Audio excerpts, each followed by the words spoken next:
as if it hadn't taken place.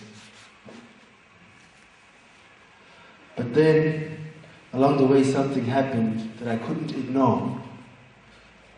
And this is where things started changing.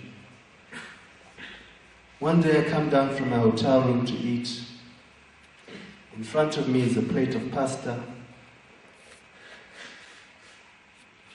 I pick up my fork to eat, bring the food to my mouth, but I don't ingest the food. I replace the fork, bring it up again to my mouth, and again I don't put the food in my mouth, I put the fork down. This procedure repeats itself about 3 or 4 times, and I ask myself, I say, why aren't you eating? Don't tell me it's because the food's not kosher. What's that got to do with you? That you can eat whatever you want.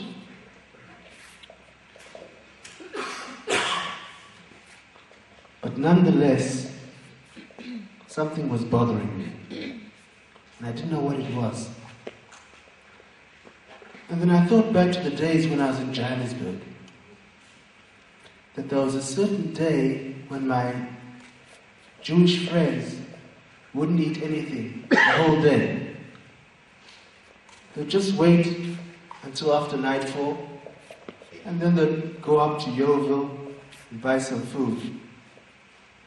I remember when I was in their presence on that day, I also didn't feel that it was the right thing to eat. So we just played and waited until after nightfall, and then we'd all go out together. I asked myself, I said, tell me something. Do you think it could be this very day?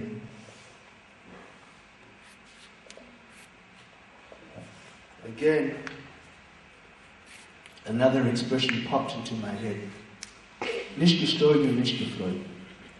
That's total nonsense. Don't give me all these mices. There's got to be some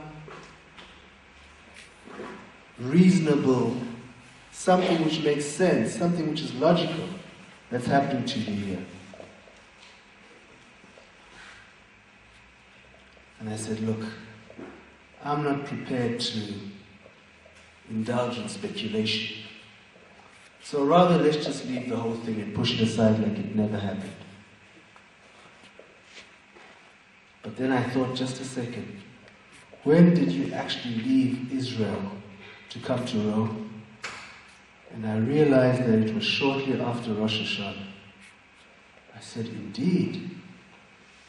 Well, if you're going to be objective, you have to check this out. So that's exactly what I did. I went up to my hotel room and I took out my Hebrew calendar that I brought with me from Israel. And I started counting the days until I came upon that very day. Nothing had prepared me for what my eyes beheld. The day was surrounded by a blue square, and in it I saw the words Yom Kippur, and I almost fainted. I said, this just cannot be happening to me. I can't believe it. What am I supposed to do with this?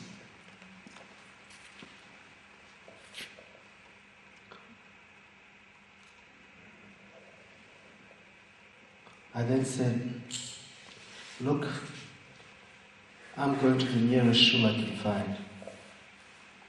So I went to the Jewish quarter in Rome. I went to the shul. People were wearing white talesim, davening, and I was shaking and sweating. And I thought to myself, how could it be that I could have felt the holiest day in the Jewish calendar?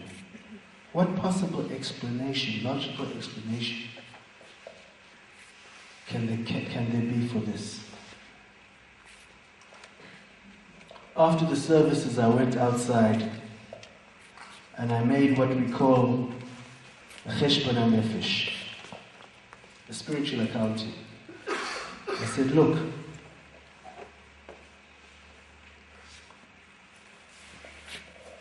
You've been running away from Judaism all this time. And I remembered what I told my friends in Israel, that it's only when I couldn't sleep that I would think of converting to Judaism. It was as if Hashem was saying, you know, if you don't want to sleep, I can easily organize that. It's not a problem for me. But I realized that things were much more serious. And I turned to Hashem and I said, Ribono Shel Olam, Master of the universe, I know that the Torah is true, and I know that Am Yisrael are your people. I now take it upon myself to return to Israel and to convert to Judaism.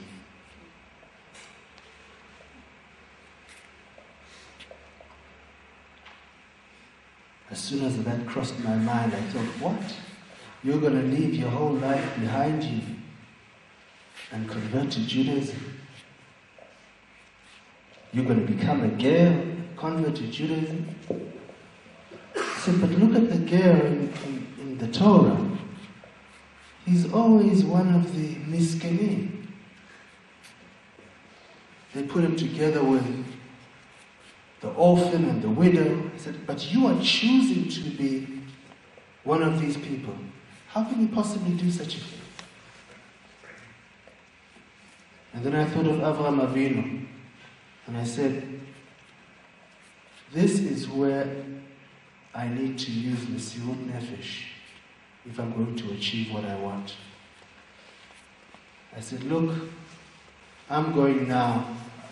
I take it upon myself to go back to Israel and to convert to Judaism. I go back to Israel.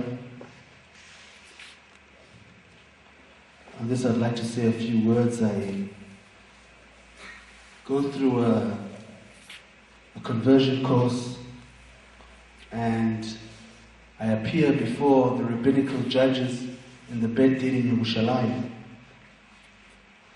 And they ask me, they say, why do you want to be a Jew? Don't you understand that Jewish people are persecuted, have a difficult time? But you, of yourself, you are choosing this. Is it enough for you that you're black, but now you want to be black and Jewish? Don't you have enough Taurus? So I looked at them and I said, look, I already read in the Rambam, where he brings a Gemara from Yevamot, which deals with this very issue. That the one who comes to convert is asked these questions by the Beit Din, and if he answers and he says, Eini Kedai, I am not worthy, Mekablinoto, they accept him. I said, are you really interested in knowing why I personally want to be a Jew? And I quoted them a verse from Tehillim Ayin Gimel, Psalm 73. Va'ani kirvat Elokim litov. For me, the closeness to Hashem is good. I want to be as close to Hashem as I possibly can, and I know that the Jewish people are close to Hashem. This is what I'm looking for. This is what my heart desires. There was silence. And then they said, look, we need to discuss this matter between ourselves. So if you'd step outside for a few minutes, and we'll call you back later. A few minutes passed and they call me in again. They look at me and they say, we accept you. That was one of the happiest moments in my life. But I have to admit that I wasn't in the least bit surprised. Because all I'd been seeking was Hashem. And I saw that the path was slowly leading me towards Judaism. When I found myself at the portals of Judaism, I understood that Hashem would make the judges understand that I was simply a Jewish soul returning back home.